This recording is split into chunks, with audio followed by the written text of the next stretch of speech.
Matapos ang napaka-tragic na past ni Uzuki at Takao ay ngayon na i-review na natin ng chapter 177 and 178 ng Sakamoto Days ay sa wakas masasaksihan na natin ang susunod na mangyari nang bigla na lamang na nagising si Kindaka mula sa pagkakakoma, na kung saan sa chapter na ito ay masasaksihan nyo ang isa na namang bakbakan at ang gagawin ni Sakamoto upang mas lumakas pa para sa kanilang mission na i-take over ang JAA at talunin di lang sina X pati na ang mga order. Kaya naman, this is Mr. McKen at huwag na natin patagalin pa, let's go!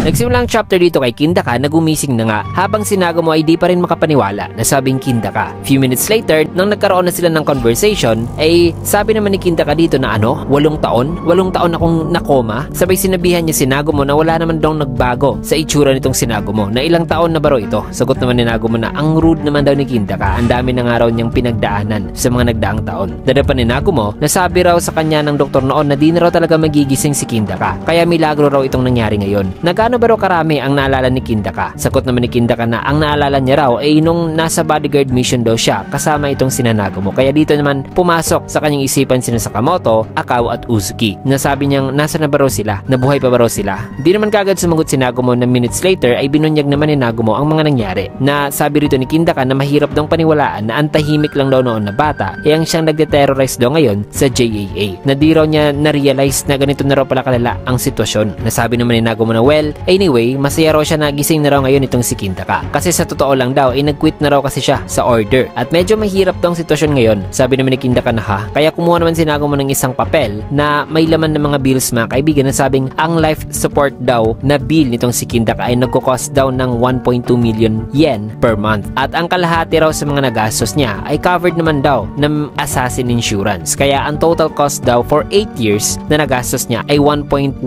billion mga kaibigan. Na siya raw ang nagbayad sa lahat ng yan ayon kay Nagumo, kaya dapat ay bayaran daw siya nitong si Kindaka as soon as kaya na raw ni Kindaka ang magbayad para ayos na raw ang lahat. Sabi naman ni Kindaka habang tinitingnan ngayon ang bills na Nagumo, kakagising ko lang tas ibinigay mo kagad sa akin ang bagay na to? Sagot naman ni Nagumo na paumanhin, marami pa raw kasi siyang expenses gaya na lang ng pagpaparepair sa kanyang weapon at marami pa, kaya alis na lang daw muna siya. Matapos yan ay nang nakaalis na si Nagumo ay tinignan naman ni Kindaka ang kanyang cellphone na sabing well, siguro ay gagawa na lang daw siya ng mga gigs bilang rehab na rin daw sa kanya, na baka kailangan lang daw niyang pumatay ng mga 20 o 30 lang daw katao na nasa bounty list dito. Maya pa may kumuha naman sa kanyang atensyon na sabing ang matabang to ay may 1 billion bounty sa kanyang ulo, na lumampot ba raw talaga ang mga assassins ngayon, na nang tinignan niya ang pangalan ng target ay sabi niya na teka, ang pangalang to, kawawa naman ng matabang to, kapangalan pa naman daw niya si kasi sabi naman daw na Nagumo sa kanya na nagretiro na raw si Sakamoto, kaya imposibleng si Sakamoto raw ang nasa list na ito. Kaya dito niya napili si Sakamoto mga kaibigan na tatargetin niya bilang kanya raw unang rehab gig. Dito naman kay Nagumo na nasa labas na ay sabi niya na nakalimutan kong masabi sa kanya patungkol daw sa mga kamakailan lang nangyari tungkol kay Sakamoto. Matapos na dito naman kina Sakamoto ay may kita naman itong tatlo na tumatakbo na sabi naman ni Hisuke na hoy Shin, kailangan pa talaga natin tumakbo-takbo sa napakainit ngayon na panahon? Sabi naman ni Shin na huwag kang maging mahina, kailangan nating lumakas pa para matapatan ng mga atake ng order. Tinanong naman ni Shin si Sakamoto sa kanyang isipan na sabing makakatulong ba talaga ito sa amin para maging malakas kami? Sagot naman ni Sakamoto na di raw niya alam, wala pa raw kasi siyang naging master, so parang nawawala raw siya dito at di raw niya alam kung anong kanyang gagawin sa ganitong moment, na ano ba raw talaga ang dapat nilang gawin dito. Maya pa may napansin naman si Sakamoto at Shin at may kita ang nagtatalon-talon ngayon na isang tao sa mga building sa napakabilis na paraan. Kaya sabi rito ni Shin na may mabilis daw paparating sa kanila, na matapos yun may kita si Kindaka na nagpunta sa may poste dito sa kanyang likuran na sabing mabagal pa raw ang kanyang mga paa dahil sa kanyang pagiging bedridden daw sa ilang mga taon. Sabi naman ni Sakamoto na ikaw si, sabi naman ni Kindaka na wag daw tumayo lang at tumitig lang sa kanya itong mataba kasi hindi raw yan maganda. Sabi naman ni Shin na hindi ka mula sa order, nagtatrabaho ka ba kay X? Sabi naman ni Sakamoto kay Kindaka na wikang Kindaka, gising ka na pala. Sagot naman ni Kindaka na alam mo ang pangalan ko? Well, napakagaling naman ng intel mo. Ngayon ay nagme-make sense na raw ang 1 billion yen na bounty. Tanong naman ni Shin kay Sakamoto na kilala ba raw niya itong lalaking to? Sagot naman ni Sakamoto na magpapaliwanag lang daw siya mamaya. Sabay sabing wag daw tanggalin ni Shin at Hisuke ang kanilang atensyon sa lalaki kasi kahit isang segundo segundo lang ay kaya raw silang patayin ito. Na matapos niyan,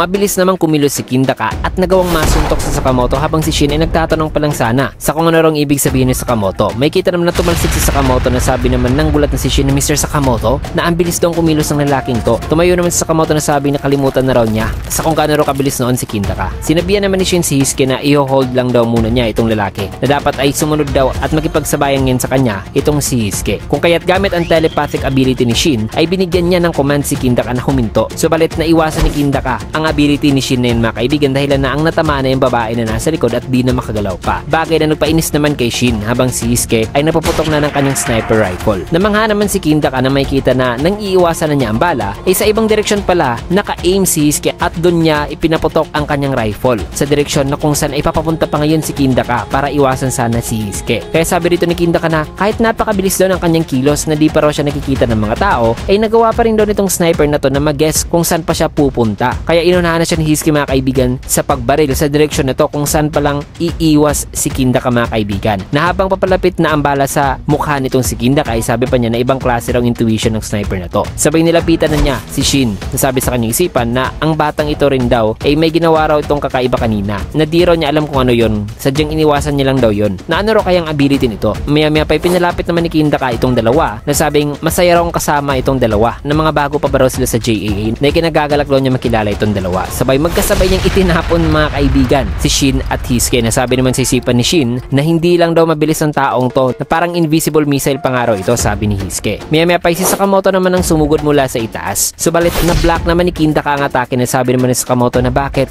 siya raw ang tinatarget nito. Na siya raw ito si Sakamoto na di ba raw siya naaalala o nakikilala pa nitong si Kindaka. Sagot naman ni Kindaka na narinig ko na naging sikat daw si Sakamoto 8 taon na nakalilipas. So ngayon ay may mga gumagaya na raw pala kay Sakamoto. Sagot naman ni Sakamoto na ano? Ako ito. Ako ang totoong Sakamoto. Tugon naman ni Kindaka na siguro kung tatawagin mo talaga ang sarili mong si Taro Sakamoto ay matatakotan talaga ang mga tao sa iyo no. Napasensya na. Hindi raw yan gagana sa akin. Na ang tunay raw kasing Sakamoto ay kaibigan niya raw noon. Alam daw niya kung gaano raw kagaling si Sakamoto. Nasabi naman sa isipan ni Sakamoto na Kindaka. Sabay sumugod na si Kindaka na sabing paalam peking Sakamoto in which ay sabi naman ni Sakamoto na patutunayan raw niya na siya raw ang tunay na Sakamoto. Sabay nagsimulang lumabas ang mga usok sa katawan nito na sabing ako ang tunay na Sakamoto at dito na niya sinalubong ng suntok si Kindaka mga kaibigan at tumalsik patungo sa mga may riles ng tren. Nagland naman si Kindaka sa ibabaw ng tren na sabing oops, sumablay daw siya. Na ano ba ang problema nito na sa kanyang pagtingin sa kanyang likuran ay mabilis naman siyang tumakbo upang hindi siya mabangga sa mga bakal na nasa itaas din ng tren. Nasabing kalimutan na natin to. Ako ang pinakamabilis na assassin sa buong mundo. Sa tingin nyo ba kaya nyo akong maunahan sa pagtakbo? Subalit habang tumatakbo ngayon si Kindaka may kita naman si Sakamoto na patungo sa kanya at nagandaanan ng isang suntok na nakapagland sa may sikmura ni Kindaka at nadiin pa talaga siya dito sa may bakal kung kaya tumalsik naman silang dalawa at nahulog mga kaibigan. Maya-maya pa napaduraan naman si Kindaka na sabing kakaiba yun sadyang pina-level up daw ng lalaking to ang lakas nito. Kung kaya't nilapitan niya si Sakamoto at tinanggal ang kanyang goggles at tinignan ito mga kaibigan na sabing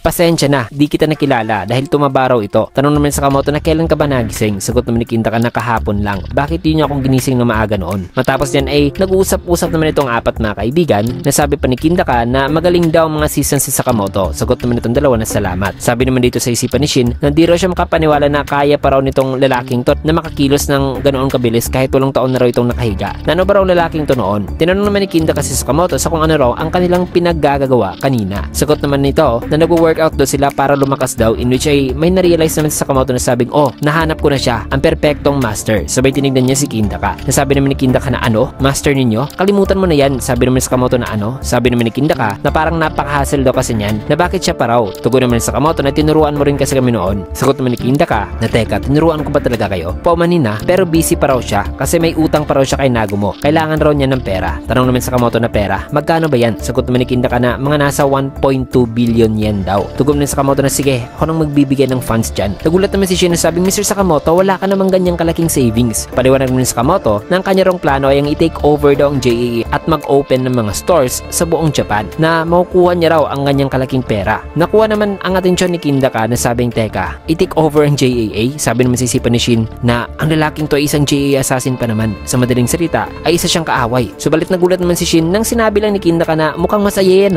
tutulong ako sa inyo. Inawat naman ni Sakamoto si Shin na sabing tigilan mo yung sobrang pagka-excite. Masyado kang maingay. Sabi naman ni Kindaka na alam mo, hate na raw talaga niya si Asaki noon pa. Na ito pa naman daw ang bagong chairman ngayon ng JAA. Na dahil sa sa kanya ay parang nagdadalawang isip siya na bumalik sa JAA. Sabi naman ni Shin na so malaya raw ngayon itong si Kindaka. Matapos yan ay pinaliwanag naman ni Sakamoto kay Kindaka ang mga plano nito at ang sitwasyon ngayon. Na few minutes later ay sabi rito ni Kindaka na sa madaling salita ay kalaban daw ni Sakamoto ang order at ang mga kasamahan ni X, kaya kailangan daw nilang lumakas. Sagot na Sakamoto na oo, kaya sinabihan naman ni Kindaka si Shin at Hisuke na wala naman daw problema sa kanya ang pag-train dito sa dalawa. Kasi base raw sa kanya nakita kanina sa kanilang mga galaw ay nakitaan niya raw ito ng mga potensyal. Pero pagdating daw kay Sakamoto ay kalimutan na raw nila. Tanong naman ni Sakamoto na bakit, ano bang problema mo sa akin? Sagot man ni Kindaka na, oy, wala naman akong may tuturo pa sa iyo. Kung gusto mong lumagpas pa sa iyong level ngayon, kinakailangan daw ni Sakamoto ng isang matinding training talaga, isang training na buwis buhay na kung makakapag-survive daw si Sakamoto ay parang nakawala na rin daw ito sa pangil ng kamatayan. Tanong naman ni Sakamoto na paano niya naman daw ito gagawin. Sagot naman ni Kindaka na sa pamamagitan daw ng pakikipaglaban sa isang tao na kilala na raw o alam na raw ni Sakamoto kung sino. Na matapos niyan ay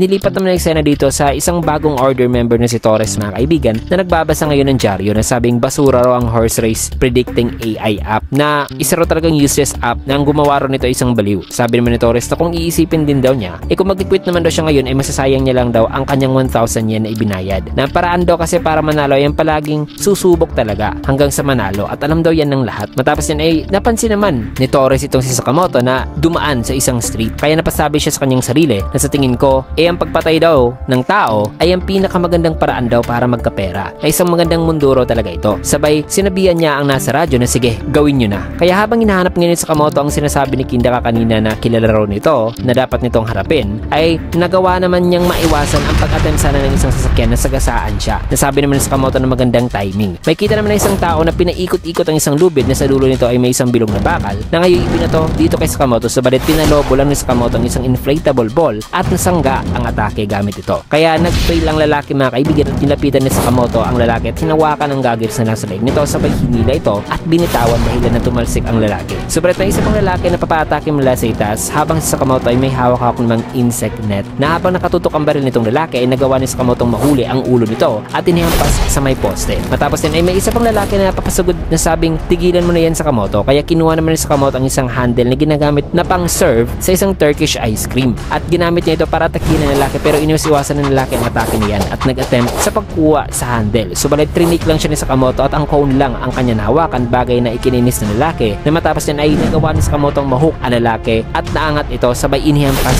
sa semento. Matapos yan itinignan naman ni Sakamoto si Torres na lumapit sa kanya ng sabing, hoy, ano bang problema mo Sakamoto? Bakit di mo sila pinatay? Sagot naman ni Sakamoto na mula ka sa order, diba? Nasabi naman sisipan ni Sakamoto na kainis, di ko pa naman nasimulan pa ang training. Sabi naman ni Torres na kailangan kita na pumatay pa ng marami pang tao. May 60.2 billion pa akong utang sa JAA. Ang bounty mo kasi ay napakaliit lang ngayon. Bigyan mo naman ako ng pabor. Pumatay ka muna ng marami pang tao para tumaas naman ang bounty mo. Nasabi naman ni Sakamoto na bakit ba? Sagot naman ni Torres na kung papatay niya raw kasi si Sakamoto ngayon ay 1 billion lang daw ang kanya makukuha. Na para lang daw siyang binigyan ng isang tao ng isang pera na pang snack lamang. Di naman sumagot kagad itong si Sakamoto at naalala niya rito ang sinabi ni Kindaka na kailangan raw niyang harapin ng isang tao na alam na raw ni Sakamoto sa kung sino. Kaya sabi rito ni Sakamoto na sa madaling salita, ang pakikipaglaban daw sa isang order member ay isang mabisang training daw. So magsisimula na mga kaibigan ang laban ng Sakamoto versus order member Torres, na isang labanan na magpapapush talaga kay Sakamoto sa kanyang limit. Kaya isang bakbakang chapter na naman ang ating matutungayan mga kaibigan, at marami pang ibang matitinding eksena ang naghihintay sa susunod. Kasi dito mo natin tatapusin ang video sa last panel na ito. Kaya naman kung nagustuhan yung video, can get a like, comment, follow, subscribe na rin for more videos like this. Maraming salamat and see you guys again on my next video.